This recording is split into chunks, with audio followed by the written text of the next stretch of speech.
1, 2, 3.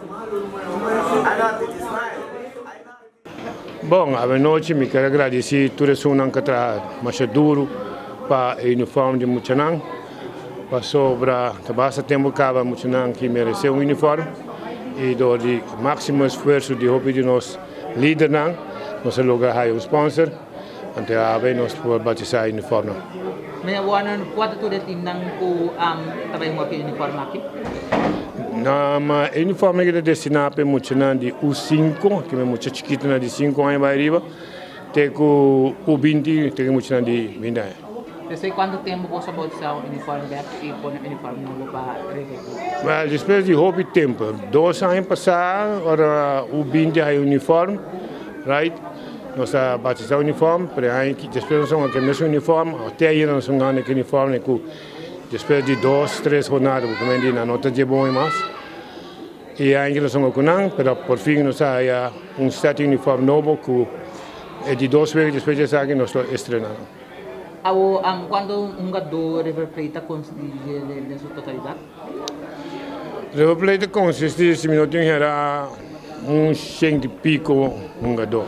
Não sei quanto preciso. Sei que tem como diretiva. Mas se você para de tudo muito na cotina, nós passa 100 jogador. River Plate tem hopi copa. Hopi não vai ganhar Gana, a mim não vou bisar para sobrar. Mas o River Plate foi de tempo na comissão. Mas me sabe que tem bastante copa com a Igala. Quanto na Kiko sama talaga ito bisa ng mucha na ke hobby ng aking mirano but dili ko diferente edad ng ni hobby ng na momento ko preparar ng pa asina subikan sa wali hong gawin. Bom, lo qual mi verwacht de mucha nang ta ku ora nan subi veld primeira coisa respeito. Mucha nang me tem respeito pa nan colega na me tem respeito para não treinar não me tem respeito para tudo para sobra o que a me tem não futebol tá opi dushi pero se não tem respeito or você ali foi demorar na aqui o vai para fora gente me ser respeitável a gente respeitável bote um respeito de vida se você trabalha bom mestre por respeitar tudo gente randibo então lo logra den o trabalho of lo qual que você fazendo. Kung menewan na mira e campeonato o falta pa kava para Republic. Bom, o campeonato que falta para Republic agora que nós temos último base.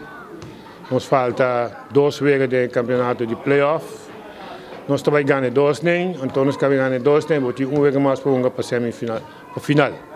E se nós ganhamos final, tá é campeão, o qual está quase seguro Republic.